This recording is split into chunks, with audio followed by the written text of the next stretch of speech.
All right, ladies and gents, what's up? How you going? Started that off way too casually. Fuck. What's up, everybody? No, you know what? I'm going to switch. Hello, ladies and gentlemen. Welcome to the latest episode of Games Up Podcast. My name is Cameron, and I'm joined here by Lewis. Hello. Bonjour. How are you? Good. Good.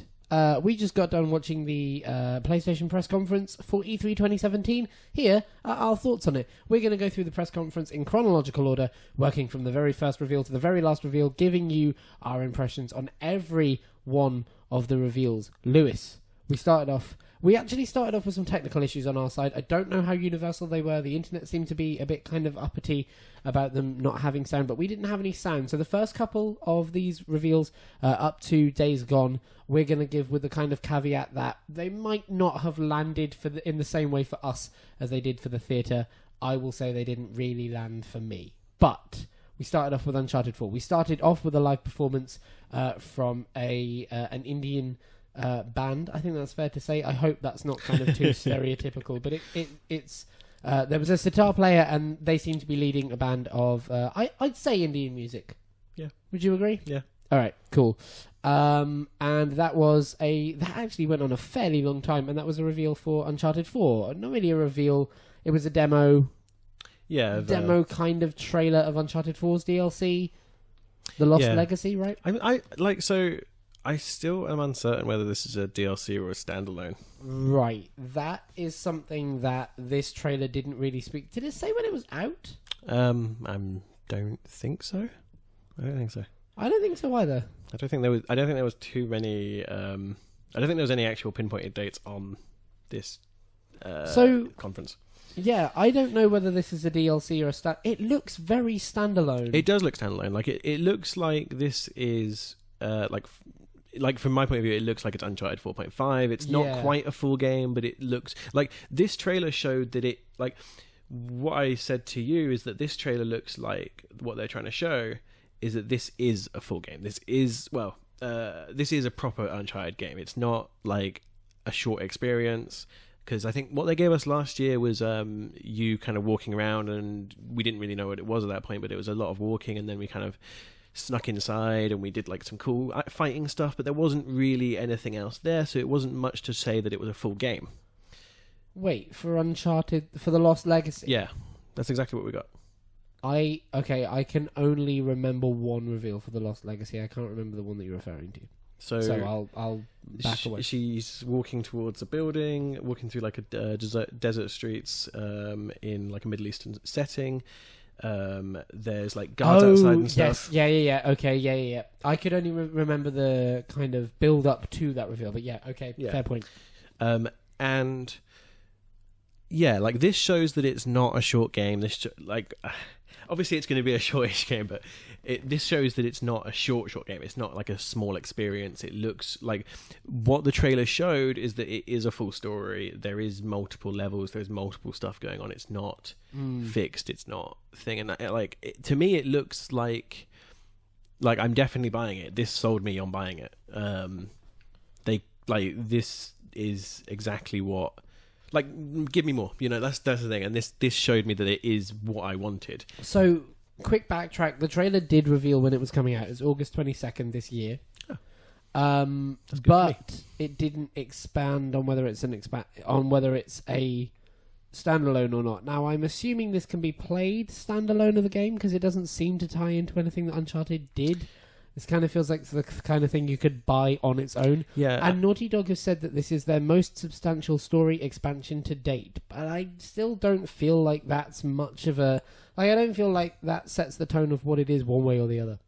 Yeah. I think it is going to be a standalone, because they haven't kind of pointed it to it being a DLC, but and it has got its own kind of title. It's not Uncharted 4. Yeah, that's right. That's what I was thinking. Or like it doesn't really seem to tie into even like as small as the tone of Uncharted 4.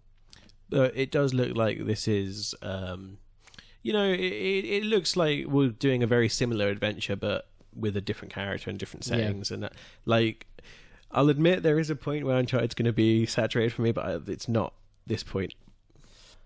So from there, we got the Horizon DLC. We didn't really see much of it due to technical issues on our side. This is the last thing we had technical issues with, we promise. It was, what I saw of it was that it had a very kind of wintry feel, but I don't really know, I haven't played Horizon, and I don't really know how that compares to the original game's content. So we're not going to speak to it anymore. Search the trailer out if you're interested in that. You can react to it on your own. Then we got Days Gone. This is where I start having problems with this press conference. I don't think Days Gone looks very similar to what we saw last time. Really? Yeah. Firstly, no hordes of zombies. No, that's not fair. Like, you potentially, yes, for the first half of that, but the second half had hordes of zombies. Where? Like, in the second half of the trailer, there was literally a scene where he, I think, probably baited, like, in some sense, and a horde of zombies came and attacked the enemies that he was facing. I don't feel like there was any... So I saw that thing. I don't feel like there was anywhere near as many zombies as we saw. No, that's true. Like, I feel like it's a considerable step down. That's true, but judging by the way that... Like, judging by this section of the game it was in, I'm going to assume that, like, that's almost like a move that you can do, or, like, some sort of, like... story-based, like it's some sort of interaction you can do of, like, making a horde of zombies appear. I think I wasn't quite certain exactly what was going on, but I think that's what was going on in that. So that's why it's not like the horde of zombies that we saw in the other thing, where it's game like you're fucked kind of thing. You know. The other thing I'm going to say is that I feel like it didn't look as polished. Yeah. Like the last demo we got for Days Gone came totally out of the blue. And it really focused on that horde, but because of that, it looked beautiful. Like the surroundings looked absolutely beautiful, and I feel like the original demo we saw of Days Gone had a very Last of Us feeling, right? Like it had a very kind of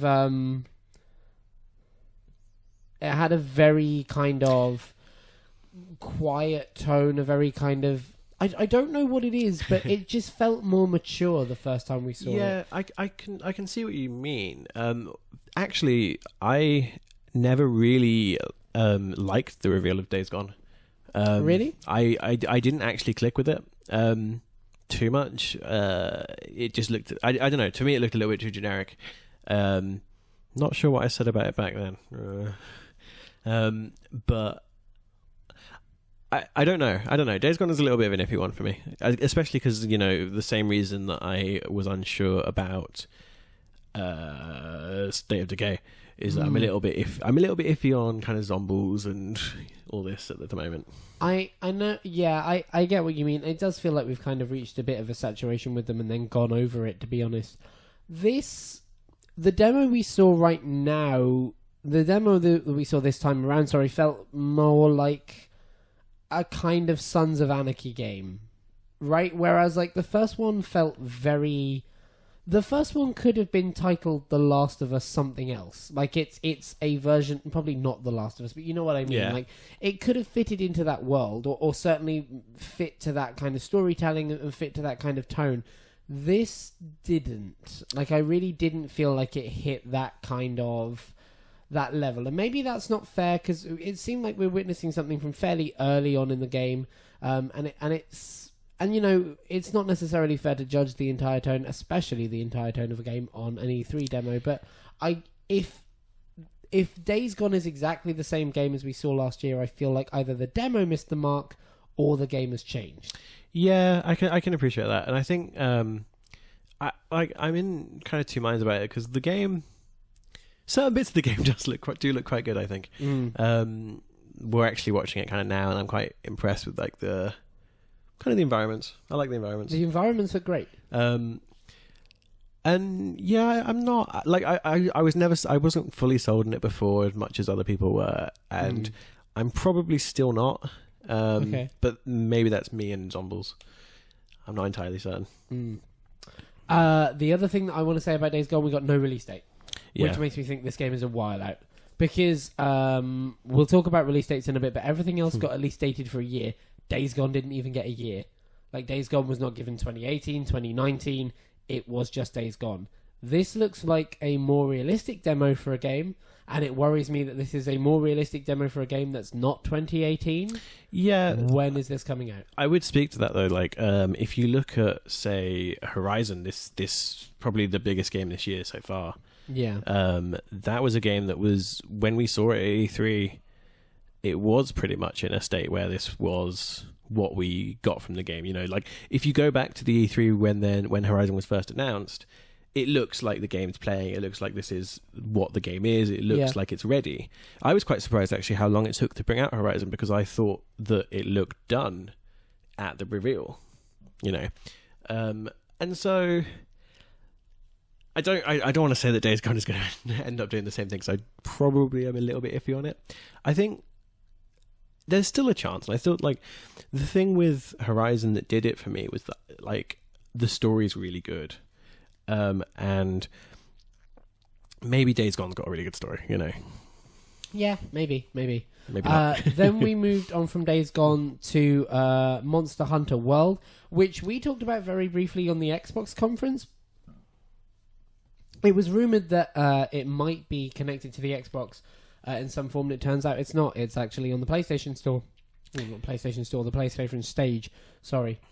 Monster Hunter World looks awesome. Yeah, I have to say this looked really good. Like, we both, I think we both. I was quite excited by it.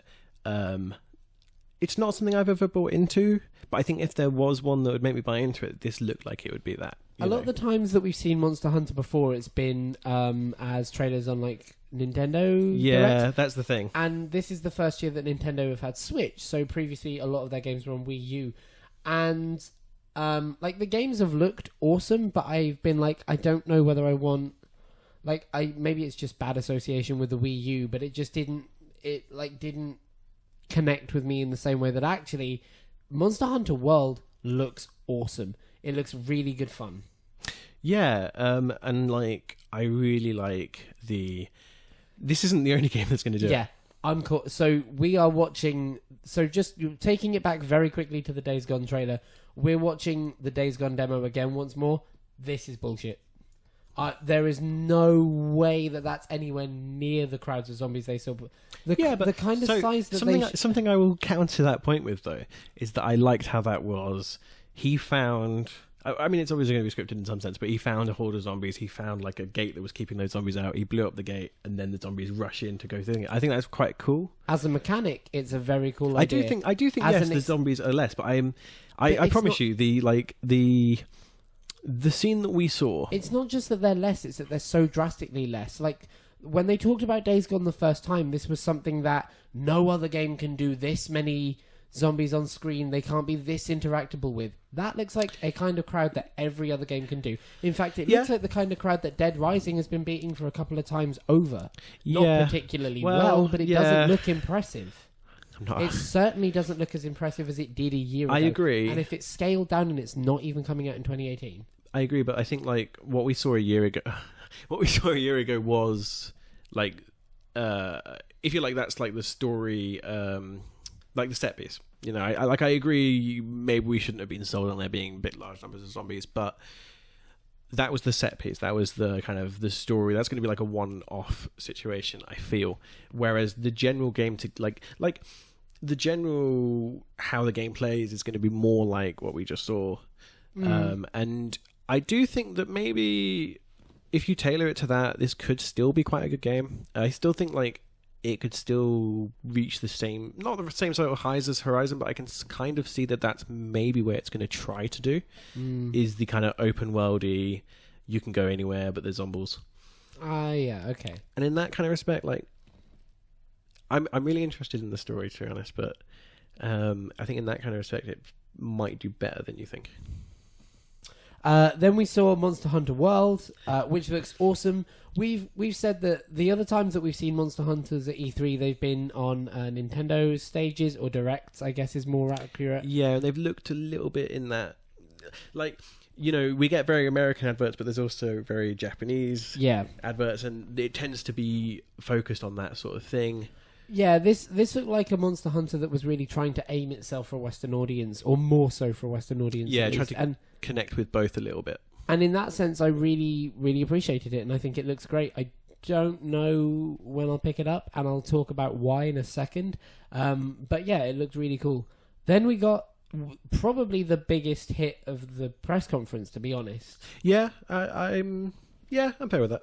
I'm good with that. Which was Shadow of the Colossus. Now, very quick, very important thing here. Never played Shadow of the Colossus. I'm gonna say this is a remaster. Okay. I'm gonna say this is not a new Shadow of the Colossus game. That would be crazy.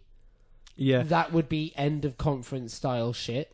Also, it's being made by Bluepoint, which is a port house. Also, it looks... It's weird to say it looks like an up-res, but it looks like an up-res. And there was no kind of talk about it. So it's assumed that people know what it is. Yeah. Like, if it were a new Colossus game, I would expect them to come out and go, this is the brand new Shadow of the Colossus. But by just showing you what it is, there's some assumption that you know already. Yeah, so I'm fairly confident that this is a remaster as somebody who hasn't played it. Now, we have confirmed that it is a remaster, which sounds stupid, I know, because there'll be so many people who know this is a remaster. But as it's a remaster, awesome. Shadow of the Colossus is getting a remaster. You have got to imagine that some of this has come as a result of the, like, wow of The Last Guardian. Yeah, definitely. This is... I think, like, there's not many games that have that... There's a lot of games that people just want to be remastered, and... This is one of them. This is one of the ones that people want to see more of. I don't know whether we'll get more of it in like a new kind of way, but seeing this remastered, seeing it look gorgeous, by the way. Yeah, definitely. Absolutely. Very grey. Yeah, but that was the style of the first But that's one. the style of the game, Yeah. Like, you know, when this was announced, like, I actually haven't played Shadow of the Colossus either. But when this was announced, like, I know how big that game is, and I know how many people are going to be, like, up the wall right now, you know? Oh, yeah. Undeniably. I mean, this was a huge... I mean, that's why we say it's probably the biggest announcement of the console, because... Of the conference, even. Because it's something we didn't expect to see. When you saw it, you went, whoa, this is the return of Colossus. And I was like, there's no... Whoa, this is Colossus. Like... As somebody, so I think Colossus was a little bit before our time because we probably weren't like into this level of gaming. We would have been at a younger age at this point, and I recognise how vital a game this is to the gaming market and the gaming industry. So awesome that it's coming back. Yeah, probably the biggest reveal of the conference. Yeah, and I know it's one of those games that's very much in like the zeitgeist of people that are, you know, like of gamers, you know. Yeah, and gaming voices. Yeah. Then we moved on to Marvel vs. Capcom, which announced that they had a demo of the story out today, which was cool. Yeah. I've never really bought into this game. But I think it is one of the games that tends to sell quite well, and it tends to do well, which is why they pump them out a lot, I feel. I feel like this is not a new thing, is it? They've done quite a lot of them. Yeah, there's been quite a number of Marvel vs. Capcom games. This is probably the newest one for a while. But it's not like groundbreaking in that the series has existed before, and we know that they make these kind of games. The actual kind of, I don't want to say demo, but the kind of gameplay trailer felt like it went on a little long on this one, especially as it was like announcing lots of Marvel heroes that I feel like we had an idea were in the game already. But yeah, it was a cool reveal and really cool to see a demo. More demos is a better thing. I think the other thing is like you can tell that they're picking up on Injustice.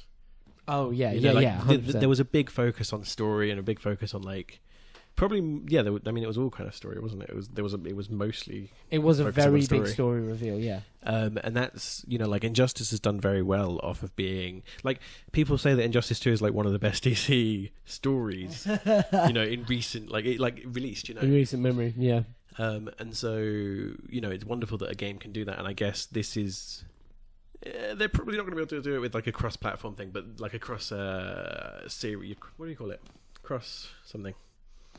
Cross-franchise. Yeah, like as a cross-franchise thing, maybe it won't be able to kind of reach those highs that Injustice does, but they clearly want to try and push that kind of narrative. Telling a higher level story with a game like this is always going to be difficult, and the fact that they're trying to is really, really respectable. Yeah. Then we had a gameplay. I don't want to say demo because it didn't feel like it was very clearly a highlights reel, but I'd say it was more substantial than a trailer of Call of Duty. I'm really surprised we didn't get a demo here. We're very used to getting COD demos over the last few years, and you wonder how much PlayStation have had to sort of ask nicely for, actually, can we just show a long trailer? I get the feeling Activision would have definitely pushed for a demo here. Yeah, I know what you mean. And maybe it's something that... actually, no. I mean, it's hard to say. Maybe it's something that's like will be shown at E3 more, and we'll see it soon. Yeah, maybe. Maybe it's one of these things that we're just not... we're not seeing it now. Or maybe Activision, will show it off in their own way in a little time. It's just E3 is just where we're very used to getting these. Yeah. Then we got the announcement of Skyrim VR, which looked a bit clunky. Like, it's a very cool announcement. If you own VR, this is a really... Like, if you own PlayStation VR, you probably really care about Skyrim, because most of the hardcore do. And the fact that Bethesda is supporting VR so hard is really cool. But of the VR games that they've shown, this looked very clearly the worst. Yeah, I agree. agree. I can't imagine... Like, I can understand why this is only on PlayStation VR, because I think it will probably, over the course of its lifespan, have less pull than Doom and Fallout, because Doom and Fallout look far more polished and far more ready to go. Yeah, I'd be willing to echo those. It kind of did look a bit clunky, and it kind of... I don't know. But I don't know how much of that is also like you get the problem of watching VRs not playing VR. That is very true. That's very true. And actually, maybe that speaks to how well presented Bethesda's other stuff was. I just think this struggled in comparison specifically to those games. Yeah. Then we had the announcement of a supermassive game called Impatient, which was real spoopy. Spoopy. Very spoopy game. It looked cool for a spoopy game. It looked it looked like a very cool concept for a spoopy game. It looked like it would deal with sort of old age amnesia, maybe to some extent, as well as... Yeah, there was stuff like not seeing faces and things like that was one of the themes that they covered. Yeah, it looked more than just kind of monster closets and that kind of stuff. But yeah, that's a spoop game. Then we got probably... a weird one. A very weird one. Then we got the announcement of a Final Fantasy basically fishing game in VR, but it's Final Fantasy 5. This felt weird. I have to wonder if this is I have to wonder if this is something that makes sense in Japan. That's the kind of angle that I have to put it on. Now, yes, but does VR? I don't know. This is the problem. Like, I think it is something that... Because, Actually, maybe it does. Final Fantasy 15 probably in the West was a little bit... It did well, but one of the problems with it is that people didn't really enjoy it. Mm-hmm. The story wasn't really as good as the last ones, and it wasn't as involved. Mm. But here, I don't know. Maybe it makes sense. Maybe it makes sense if you... Yeah, maybe it makes sense over there, is what I'm saying. I feel like there might actually be a deeper story here, a deeper game to this. Because it's called Final Fantasy 15 Monster of the Deep or something. And, the end of the trailer was a lot more fascinating than the beginning of it. Mm. But I guess anything would be more interesting than watching the spiky-haired dudes from Final 15 but yeah, kid, you fish that fish or whatever. Yeah, I mean, on a side note, though, you do have to think of this as, is this games as... VR as an experience, VR as a you want to go fishing but you're not going to go fishing, so you go fishing in a game, so this is kind of one of the things that I got from it, the whole you can interact with the characters in the camp, and then a fishing game, and maybe it's relaxing, maybe that's kind of its focus, is it being a relaxing game as opposed to it being a big hitter in terms of a story and action.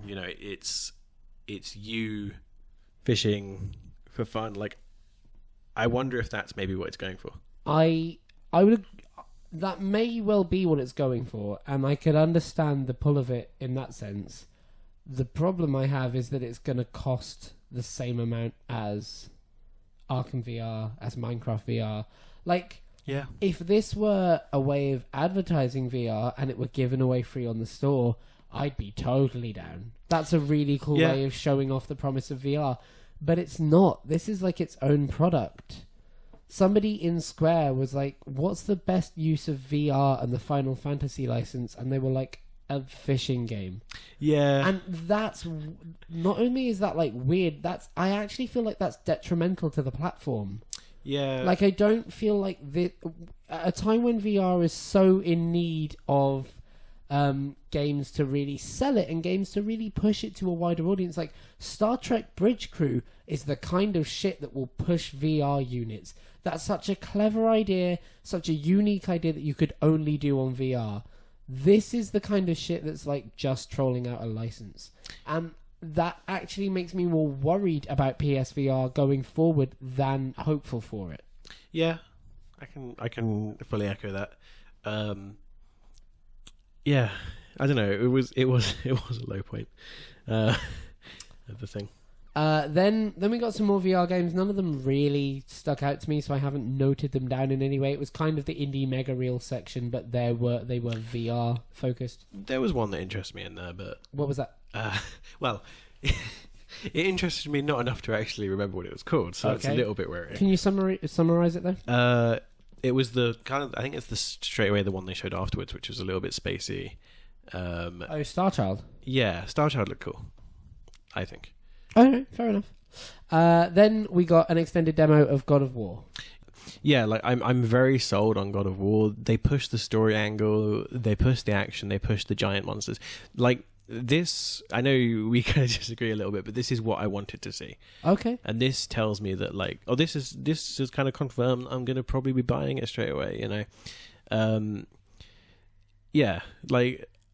They really showed, like, to me this looks like what they did with what was done with Tomb Raider, where they took a game that was mostly known for having a certain type of style, but like the story was kind of you know, like an element of the game but not like the element of the game.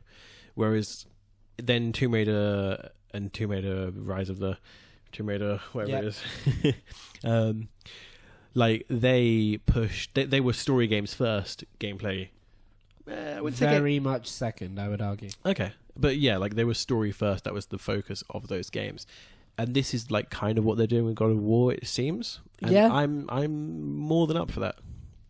I would agree. I feel like God of War this time around struggled in exactly the same way that Days Gone did. I feel like it missed tonally what it hit before. I looked at God of War last time and thought, this looks amazing. Like, I thought, and I don't know whether I said that at the time, but I thought it looked really adult. I thought it looked really mature. I thought it was telling a much deeper story, a much more emotional story. And it looks much more like a God of War story with an emotional thread in. Like, I feel like this is a slightly more mature God of War game rather than a mature story told through the lens of God of War. Yeah, I can probably appreciate where that comes from. I mean, like, you have to be fair to it. Like, eventually it's going to have to be a game where you go around and destroy loads of monsters. Yeah. I do think that potentially that's kind of... There was, like, the fact that they told this, like, not the whole thing was fast. They were okay to be slow in certain places. I think it's still mature, but maybe it's not. Maybe it's not as mature as, like, the other one did give us, I admit. Like, but that's partly because the other one gave us, like, this game's you're Kratos, but you're also... Well, actually, I think like the dad element does run through it a lot, actually, but I think maybe not as much as we thought. Yeah, that's very true. So then we got a fairly extended look at Detroit Become Human.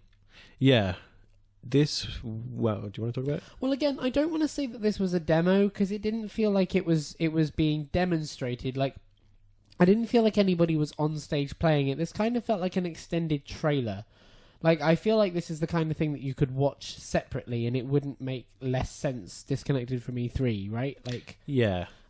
It showed a really, really cool system and it showed a really, really cool story about a kind of a visionary, I guess, like a rebel android who is going to break out other androids who are kind of being used as products by normal humans. And so the couple of big notes I've put here is Detroit. It looked amazing. It looked really cool. And in terms of the gameplay, it looked like a real step up from David Cage. This looked like a very this looked like I can't really think of the word to describe it, but this looked like a very in-depth. That's the word. It looked like a fairly in-depth gameplay system. I think it's hugely timely. There's a lot of discussion going on right now about how people conduct themselves, about extremism, and actually this, I saw a lot of echoes about, do we get rid of people? Is there violence representative? It feels hugely timely, even if it's a game about androids rather than any kind of human. This is something that's quite like which we've seen. Turn is kind of defeating the point of what the game's trying to tell us. But I don't know. I think like the thing is that they have tried pushing that angle for every time that they've showed this game. They've made a point of it being like it's a story that's essentially about like racism in some respect. Yeah, definitely. And like the nice thing about it. Oh, the nice thing. But the nice thing about I can't say not the nice. The thing that they did here, the thing that this game does, and that I find really quite fascinating, is that it's because it's a situation where you very much like. If I asked you now, like you've got the humans and the robots, which are you going to be like? Yeah. And I like that element of it. I like that kind of. And it's... I don't want to go much deeper than that. No, I get what you mean, though. It's really interesting that in a situation like this, because we don't have, like, android humans and because we're so far away from anything like that, that you can paint a much more easy us and them, but the allegory extends to racism in our current day, and you can see how that division is there. Like that's what I think's really kind of... I wouldn't go as far to say clever, because it's kind of something that maybe... It's easy to put onto it, I guess. I know what you mean. It's something that's been done before. It's not like breaking new ground. But it looks really cool. They kind of showed, so they showed us this extended bit. They showed us a little. I think there was probably like a little tiny bit of gameplay in there. There was a bit of like there was a few bits of you running around. The last kind of third of the trailer was showing off the different ways that you can interpret situations in the gameplay system. I don't like the big problem I have with this is I don't know how reminiscent that is of the entire game. One of the other notes I've made here is like, how does it connect to the other systems we've seen? Because we've seen conversation options, much like you would expect in a David Cage game. But like, is this something you can do in all areas of the game? Is this something you can do in some areas of the game? I guess it's a case of like, are they waiting to reveal stuff until you play the actual game? Yeah. Or is there not more to show? It depends. I mean, like... And I think there probably is more to show because actually we didn't know half this stuff going into this conference. Yeah, true. And I think, like one of the things that they tend to do well, that I think that they're trying to work on, is maybe, like, Heavy Rain has great just story bits, but then it was quite heavy-handed with, like, interaction when you wanted it to not be so heavy with interaction sometimes. Mm-hmm. And I think maybe what they're trying to go here with... You can't say for certain. We haven't seen enough to say for certain. But maybe they're trying to do that a little bit less. Bring it more into like sort of a telltale-y thing where you get control, you do your bit, you get a bit of story.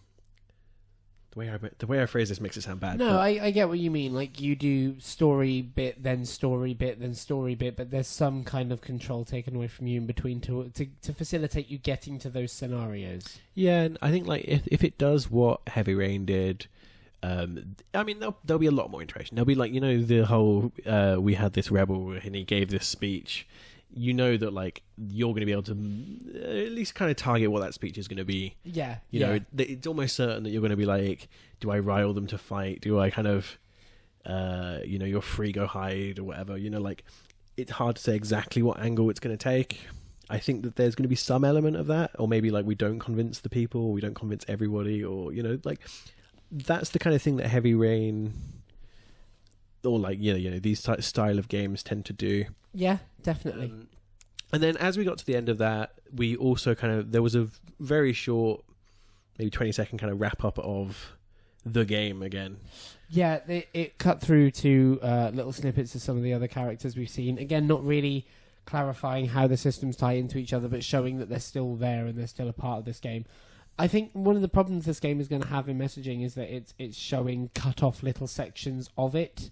And because it's focusing on different player characters in different scenarios, the average consumer might struggle to be like, how do these connect together? And so I think it was really important that they showed those characters to show this is all one game world. Like, this is all the same thing. Yeah, I agree. And I hadn't really thought about it that way. Like until they showed us that we do play, they showed us the character that we saw in the last trailer. Yeah, the police worker. Yeah, like he was in there. They showed him for a second, and I think like this probably has sold me on Detroit. I think I probably will be getting it. Like, I really liked Heavy Rain. I didn't buy the next one, the other game. Two Souls. Yeah, though slated, I've seen it and I thought it was okay. Just an aside. But like, I'm really sold on the idea of having. One of the things Heavy Rain did really well is having, like, you've got 4 disconnected characters. They're all doing their own thing, and then everything comes together at the end, and that I really love. Yeah, I can see that following a very similar thing. Then we got an extended Destiny 2 trailer. It showed a little bit of gameplay and a little bit of story. There was a very grunty man doing a lot of grunting. Yeah. It didn't really show anything that we didn't expect from Destiny, so we've just kind of put that this is what it is. Not too surprising to see it. We know PlayStation have very, very strong marketing on this. And some exclusive stuff. I like. Maybe it made sense. Exclusive strike and some other stuff, but again, like, not enough that I think like you're gonna go. Yeah, I don't think anybody's like gasping at this right now. It's like PlayStation had some exclusive Destiny stuff, and the world moved on. I do still like. I am still excited for Destiny 2. As someone who hasn't played Destiny and hasn't really got into it, I think like it's something I could get into. And if there is like a refinement of it, if it is kind of fixing the issues, if it is doing it better, then I think it's something that I will pick up. Fair enough. You'll have the opportunity to, because it's on PC now, which would be really interesting. Which one do you go to? Yeah. Then we had closing remarks from Sean Layden, who is the only presence seen on screen. God, I just realised we didn't get any of the things I really thought we would. Fuck. Yeah, which it's... Oh, well, God. I mean... So, like... maybe we can talk about that in a minute. Well, those will be our closing thoughts, I think is fair to say. So we had closing remarks from Sean Layden, who was the only PlayStation persona seen on screen. And then we had a very extended Spider-Man demo. We, I think, are going to speak about this fairly differently. So... Yeah. Tell me your thoughts on it. So... Like, I played the 2 Spider-Man games, that The Amazing Spider-Man 1 and 2, and this didn't really show us much different. It showed us like a bit more interaction, a bit more involvement, a bit more like mechanics. A few more, not like massively different, but it did show more interaction than I've seen with the other games when I played them.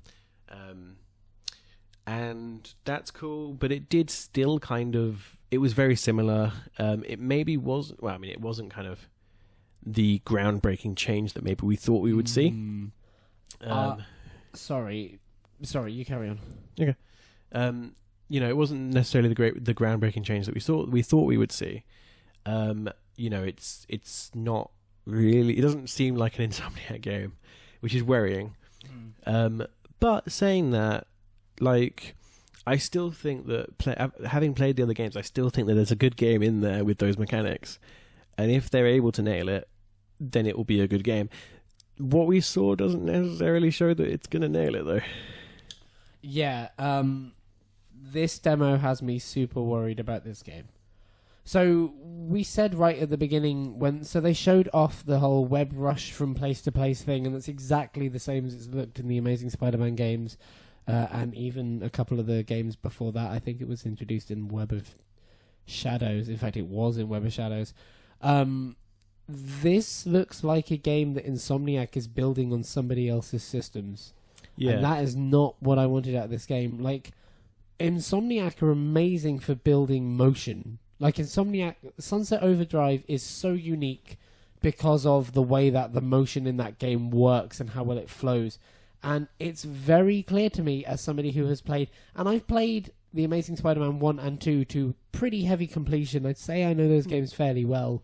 I quite like them, to be bluntly honest. And this does not look like an Insomniac game. This is them borrowing from something else. Now, quick thing before they take me to court. I don't know that they've borrowed from something else. This is me very much making an assumption. But if they haven't borrowed from somebody else, what they've made is something that so heavily replicates Beanox's systems, the developer who made the amazing game. Yeah. Before that. The amazing game. The amazing Spider-Man games. Then it feels like if they haven't borrowed it, then they've taken a huge amount of steps forward to go no steps back, if that makes sense. Yeah. I can see what you mean with it. I think, like, I don't know. I'm in two minds about it, because I think if we take, say, The Amazing Spider-Man 2, but lose the, like, say, 4 people out of this building mini games, then, you know, and add more story and add more, I don't know, like, it doesn't help with the situation that you describe, but I still think that, like, there's a possibility it could still be a good game. But I'm on the fence. So I'm super worried about this game. I really like the Amazing Spider-Man games because they're not huge, they're not AAA, they know what they are. Like, they're the B team of superhero games. They're not a competitor to Arkham. But as a result, like, they have fairly good swinging mechanics. They're nowhere near Spider-Man 2 swinging mechanics, but they're fairly good. They have okay combat, and, like, I like Spider-Man a lot, and I'm a massive nerd, so I'll put up with that stuff for a Spider-Man game. I don't understand why this hasn't been built up. Yeah. And again, I'm making an assumption, but, like, they said the game is out in 2018. Like, I don't understand why Insomniac would choose to go with somebody else's system when those systems haven't worked. Like, they haven't made the Spider-Man game that people really wanted. And it seems like if any developer were going to build systems from the ground up just in name alone, Insomniac would be the people to do it. So I'm super worried that, like, I think they can add onto Spider-Man a lot of the things that it needs to progress. I think they can add a focused story. I think they can add better side content. I think they can add... I mean, the visuals look stunning. But if the core gameplay and the core story isn't there and isn't perfected by Insomniac, why should we really play this? Yeah, I can feel you for that.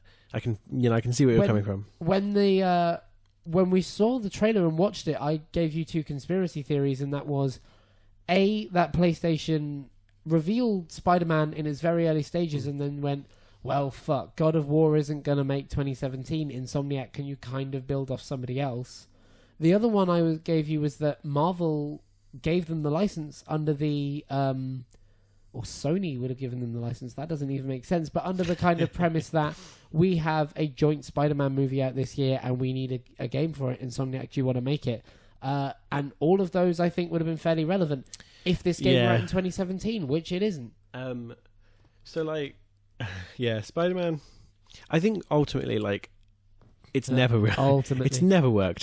Like,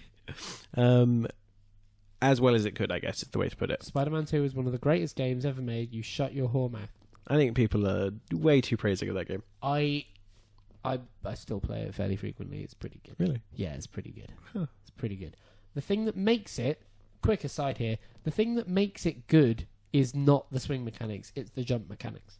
Okay. Because, so this is going really off to the side now, but the swing mechanics are fairly basic. You swing from point A to point B, but you can jump off that swing, which gains you momentum.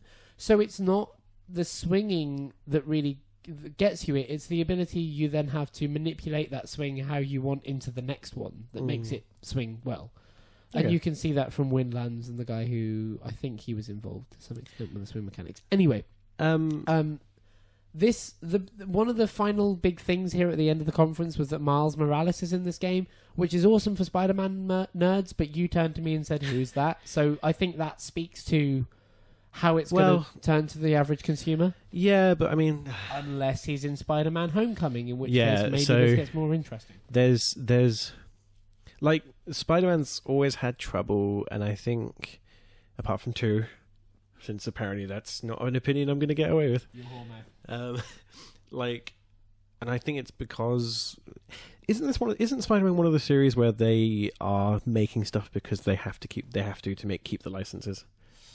Isn't it it's something to do with copyright, isn't it? So yes and no. Like, I don't think so, because they've handed it over in some form to Marvel. I think Sony has the money and the means to keep it going. I think they just want to be... Like, Marvel was licensed on this game. They're involved somehow.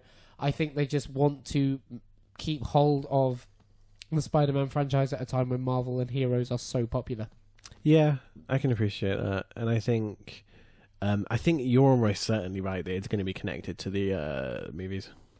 I disagree. No. Really? Now that we've seen the 2018 release date, I think they would be utterly silly to say, here's the Spider-Man Homecoming game, or the equivalent of it's out 6 months after the movie. Like, the DVD for Spider-Man Homecoming will be out in January. Yeah. I would probably put money that this game is out next year. I mean, we know it's next year, but like late next year. I don't mean within the current year. I mean after a year from this point. I'd say it's maybe out September next year. Okay.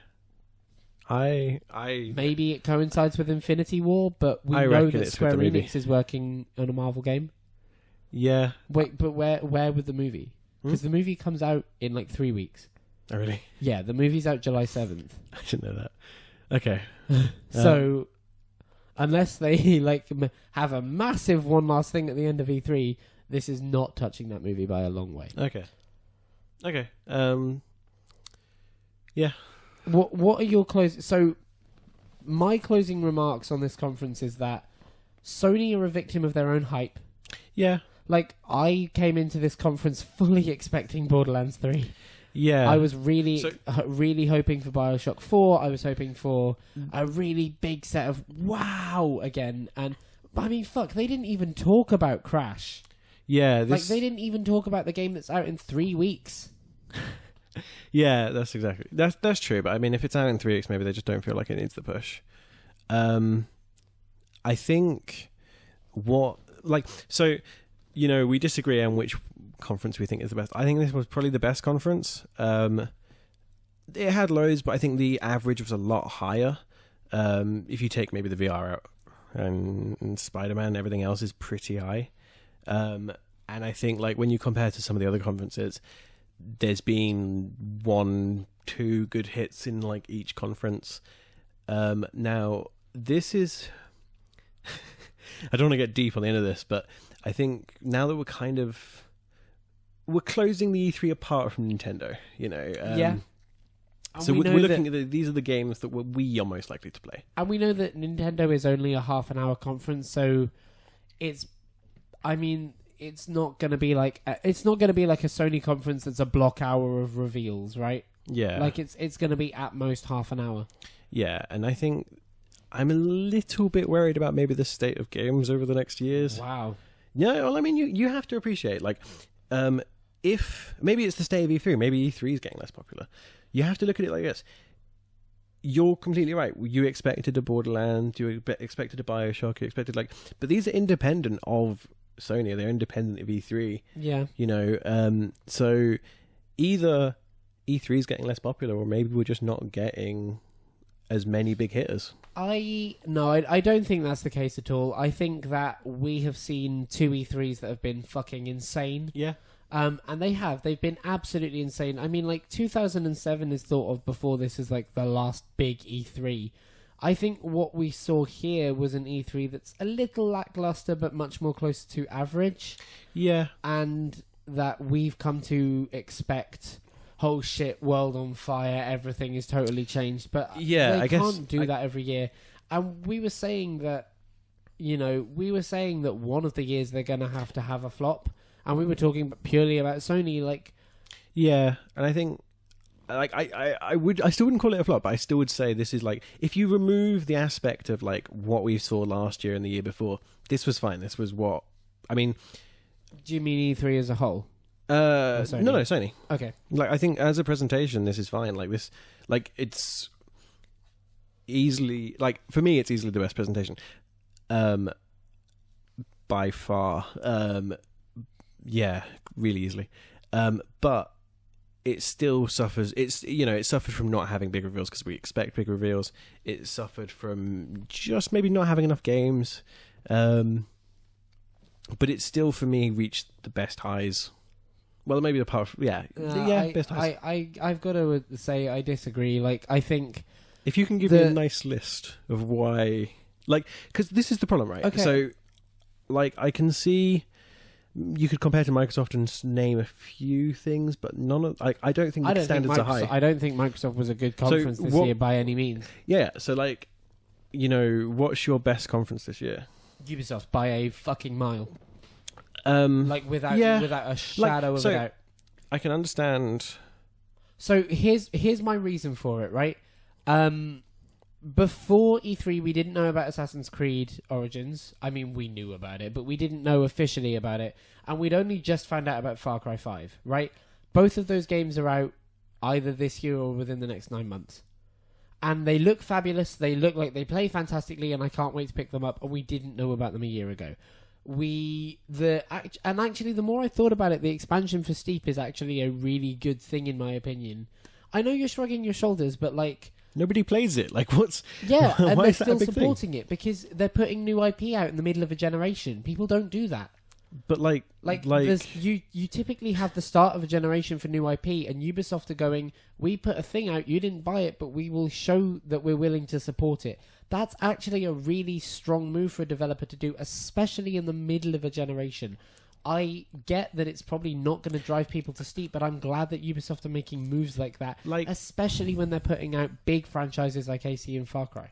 It's a strong move for indies. It's a strong move for smaller developers. Bigger developers need to keep the big hitters. I don't think it does it unless like indie games have that kind of pull where people will come back to it again more often, I think, than say a AAA. And like, I'm not buying Steep, and I'm not buying Steep because of this. I don't think one of the big, I guess, not quite nail in the coffin, but it suffers from having a fairly dead online scene. It's got an online scene, but it's not big. It's not, and this will appease them. And I know you like that from like a consumer point of view. Yeah. No, I'm not. I'm looking at it from an industry and a business point of view, that this is not something that publishers do very often, and I think that's a strong thing to do. I'll run down why Sony flopped a bit here for me.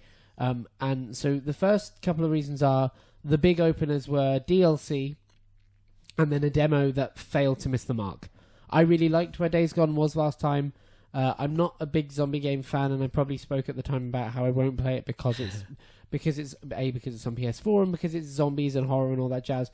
But I like how it looked. I like how it inferred it would play. It kind of had a Left 4 Dead style vibe going on, and I really appreciated that. I didn't get that same thing here. I kind of got subpar The Last of Us meets Sons of Anarchy meets some zombies, and that didn't really do it for me. Then Shadow of the Colossus was awesome. Absolutely awesome. That's the highlight of their conference. Great work. Marvel vs. Capcom demo. The demo trailer felt a bit long. Call of Duty was fine, but it doesn't... But I'm not going to pick... I've never picked up a COD, and I'm probably not going to pick up a COD. Skyrim VR looked really clunky, and then we got a number of... And then VR fishing game, and then a couple of other VR games that really didn't hit to me. This whole conference for Sony was a fairly average showing. And the reason... And it's my own fault to some extent as well, but the reason that I don't like this conference as much is because I wanted to be blown away again. Yeah. And we were saying that if anyone was likely to do it, Sony was. And they didn't this time. Yeah, I mean, I can agree with that. And I can agree with this isn't going to be... The internet's dead, Whereas, I came into this E3 wanting a holy shit moment, and we got it. And it came out of Ubisoft. Yeah, I can fully back that. I still think that the average here was better. And we should be very clear. Nintendo might come out tomorrow and announce fucking Metroid 4, a 3D Pokemon game, and something else, and blow everyone away. Yeah. Yeah, exactly. No, I'm fully with that. Yeah, I mean, I'm not... The thing is that, from my perspective, this is the only conference where they've shown me stuff and I've been, I'm definitely getting that, I'm definitely getting that, I'm definitely getting that. I'm not even sold on Assassin's Creed. I'm not 100% on Far Cry. Like I'm pretty good on Far Cry, not 100% on Far Cry, and that's kind of like where I am. So that's why this one's the biggest one for me, is because I can look at the games and go, I'm definitely getting at least maybe it just speaks to the different kind of gaming that we're into. Yeah, I think that's fair. Fair enough. All right, well, ladies and gentlemen, that was Sony's E3 press conference. Unfortunately, fair to say, not another year of dreams, but a fairly good one nonetheless. Thank you very much for listening and watching. We really, really appreciate it. If you're on iTunes, you can subscribe to the show. We'd love for you to do so that you never miss an episode. We put one of these out every Monday at 6:30. If you're on YouTube, you can do exactly the same, but you can also like it. Aren't you lucky? If you really enjoyed that, please come and consider having a look at our Facebook and our Twitter page. We're at Games Upcast on both, and we share gaming news and chat about it in amongst ourselves, and hopefully try and get a bit of a discussion going about it, because that's really cool. Thank you very much for joining us. We will see you tomorrow in a slightly different setup, because Lewis has to go home, so we're going to do that one a bit differently, a bit more satellite than we already are. But we will see you tomorrow for Nintendo, and until then, the game's up.